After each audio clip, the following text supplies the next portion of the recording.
Welcome to this week's episode of the Buzby Dog Podcast, where we'll be discussing why dogs slip and the 4 options available to address this problem.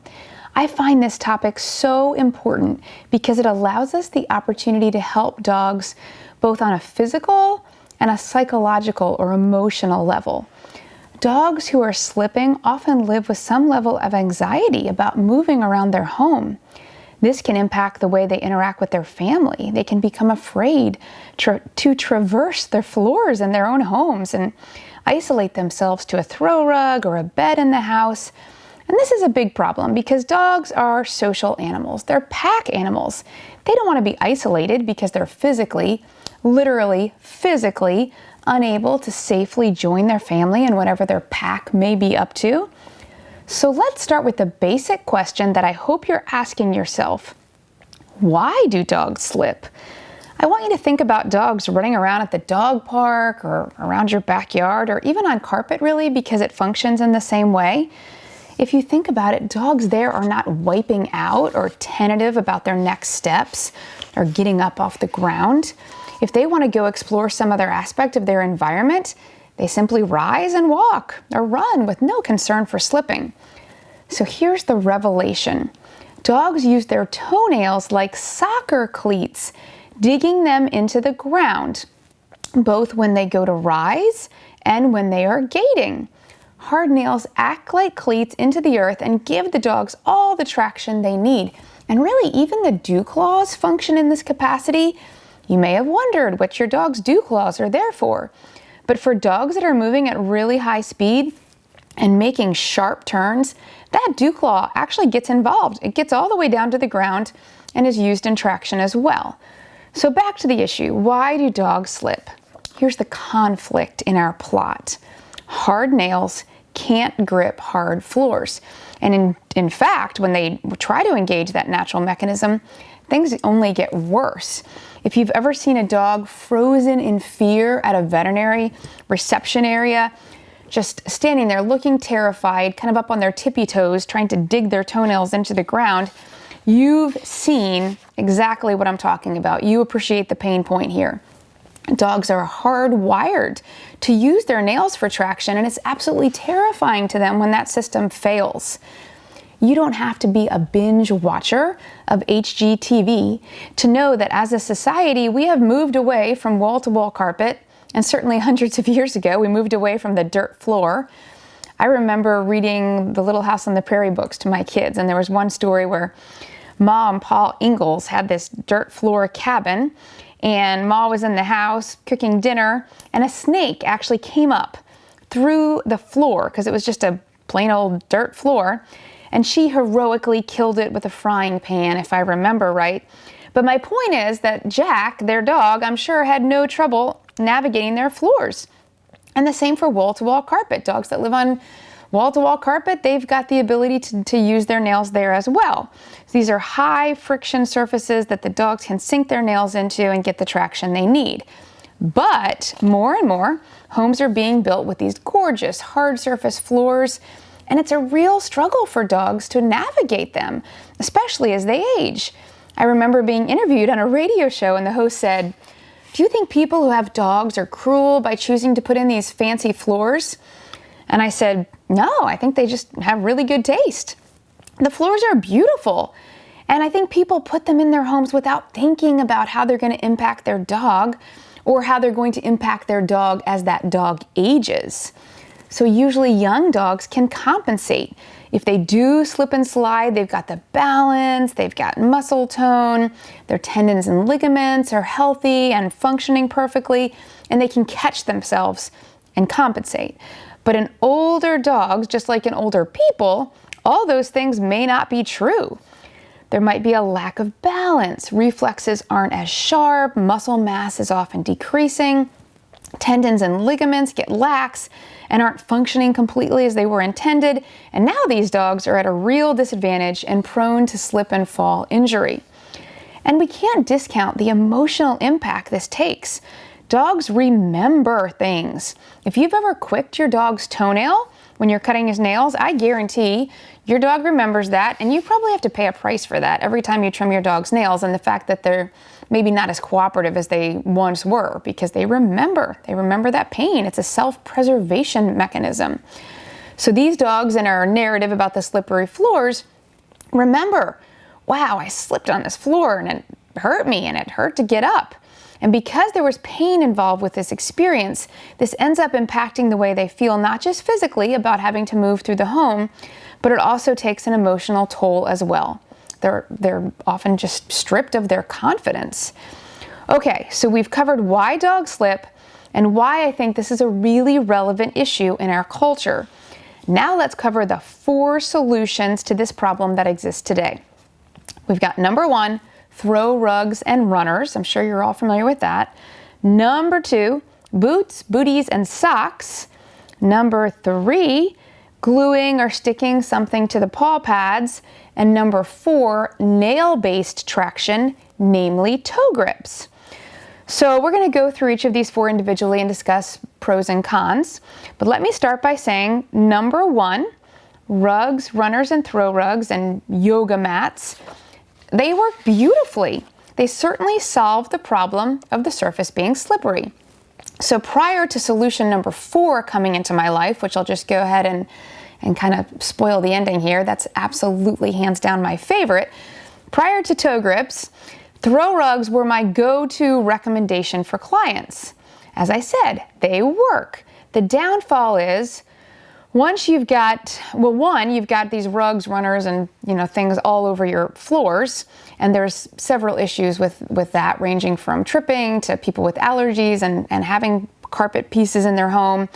But really, for me, the problem is that my patients would still love to go lie on the cold, hard floor. So they'd have these little paths that they could navigate around their home, this little runner-like, pathway through their whole house.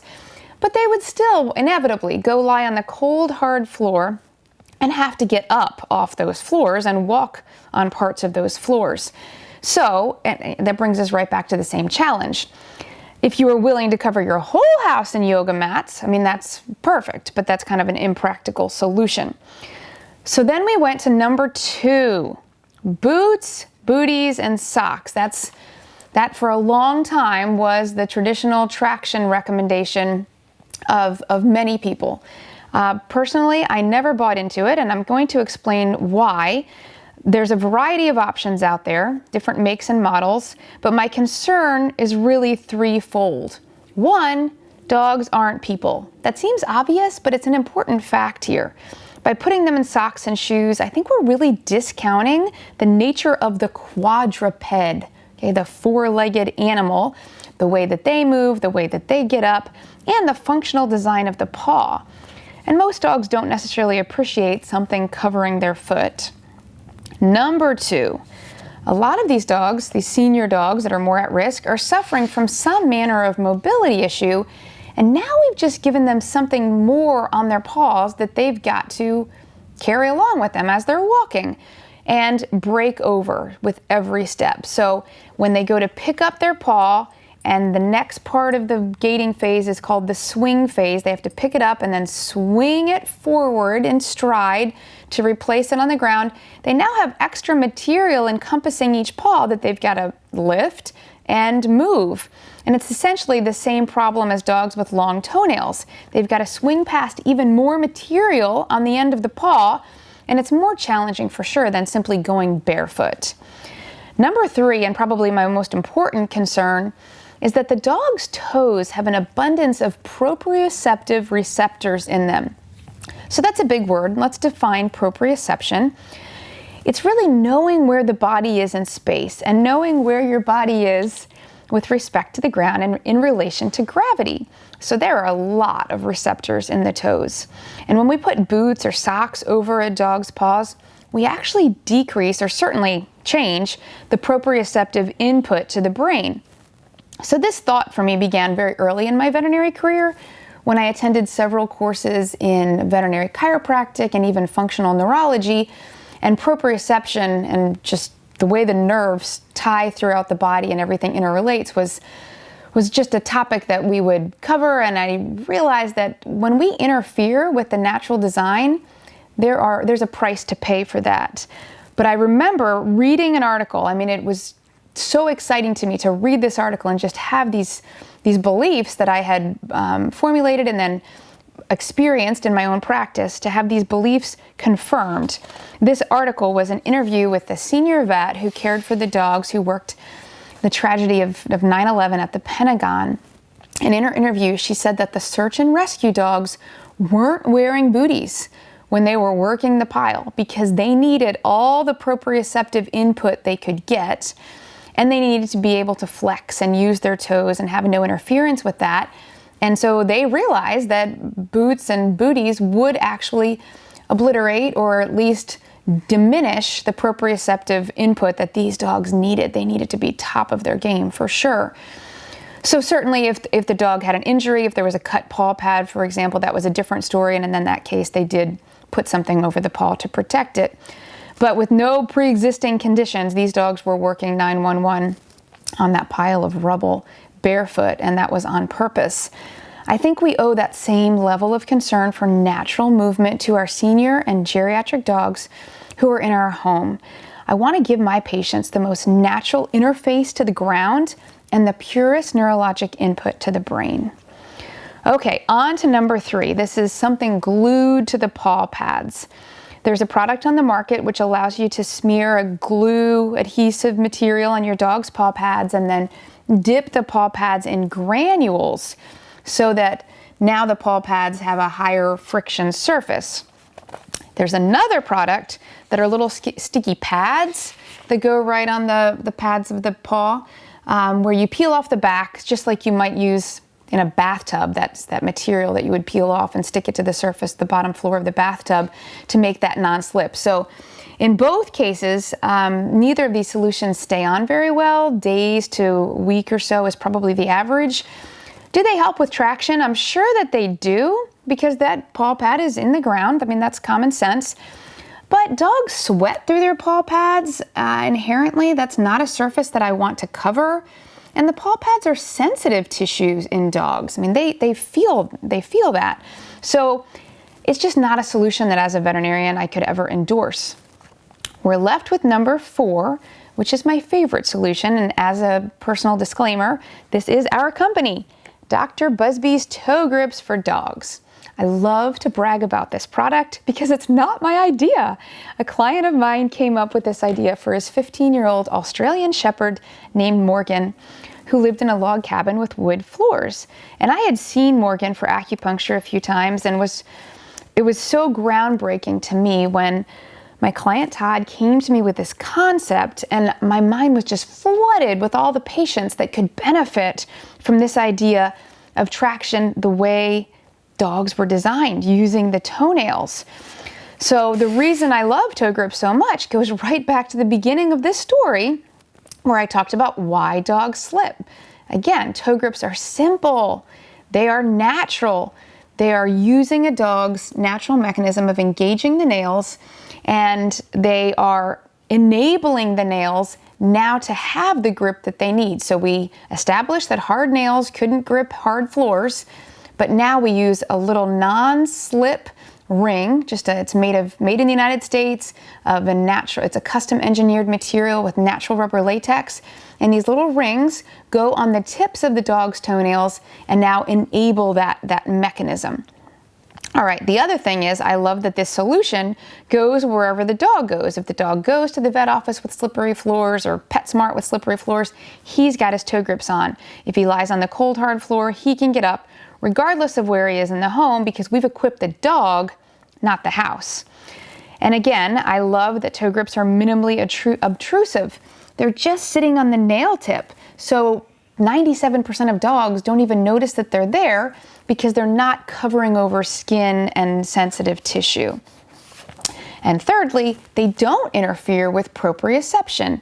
In fact, I've had feedback from numerous professionals in the veterinary rehabilitation field from around the country that said they have actually improved proprioception for their dogs really on any surface. So it's not just a non-slip function that ToeGrips have for certain dogs. They actually improve proprioception for dogs with mild neurologic issues.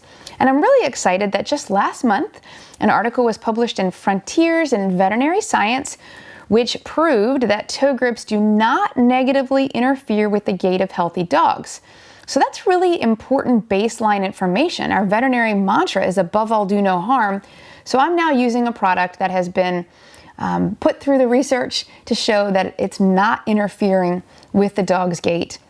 And in the case of both proprioception and traction, it's vastly improving the dog's gait. So recently a client said to me, kind of sheepishly, "Julie, do you feel like you're selling yourself short because you're not seeing as many patients as you did when you owned your veterinary practice, and now your life is focused on dog toenails? Like, isn't that kind of embarrassing?"